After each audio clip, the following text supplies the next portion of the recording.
The Journal of Room 12, the nurse who spoke with heaven. Some people heal with medicine, some heal with their presence, and a rare few heal with prayers only heaven hears.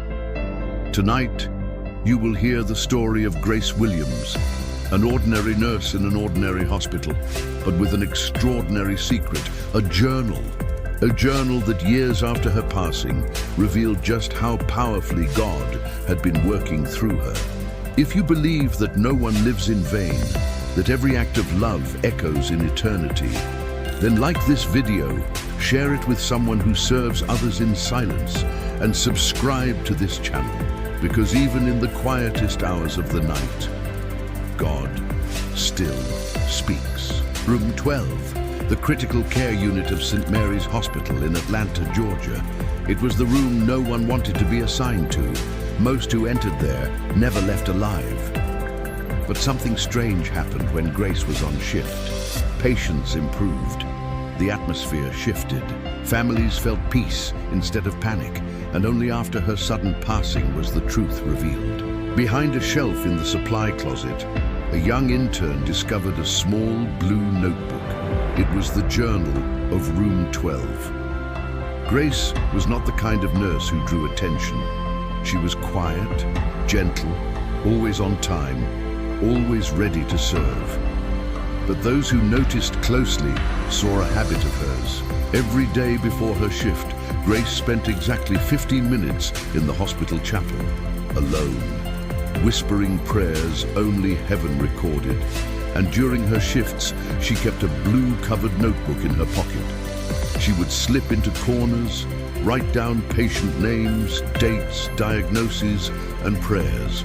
She never mentioned it to anyone, but she carried it every single day. After her sudden passing, staff began packing up her locker.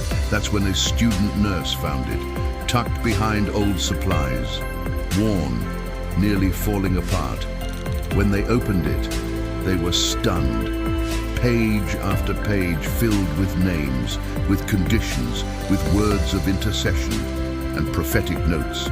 Mariana will smile again. 2 weeks later, Mariana woke from her coma. Lucas's father will find peace. He reconciled with his estranged son the very night before his death. Her journal wasn't just a diary. It was a battlefield. Her prayers had been her weapon. As word spread, colleagues began remembering moments with Grace. When she held a patient's hand, one nurse said, they would calm instantly, as if something invisible was lifting the pain. Doctors admitted her shifts were strangely peaceful.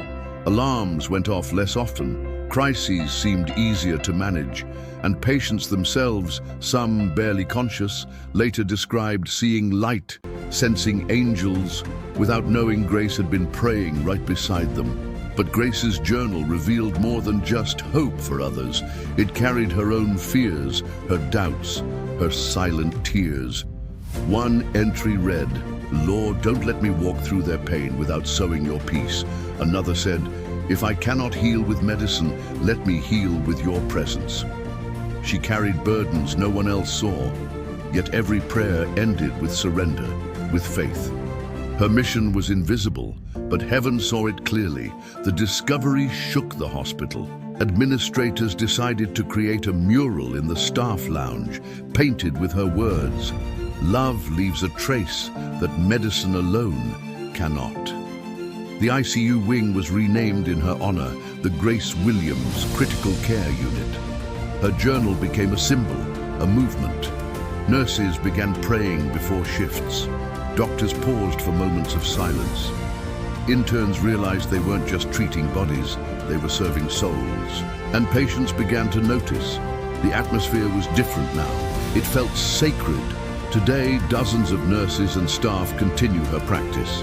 Before every shift, they gather in the chapel. They write patient names. They intercede. And miracles continue to unfold. Tumors shrinking unexpectedly, families reconciling in final hours, patients passing peacefully without fear.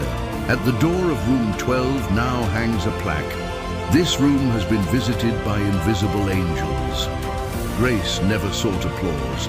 She didn't stand behind podiums. She didn't publish books. She simply prayed. She simply loved. She simply believed. Her journal turned routine into holy ground. Her pen turned silence into intercession. And her life turned a hospital hallway into a sanctuary. Maybe no one sees what you do. Maybe your sacrifices go unnoticed. Maybe your effort feels small. But God sees, God records, God moves. Because where there is love, there is presence.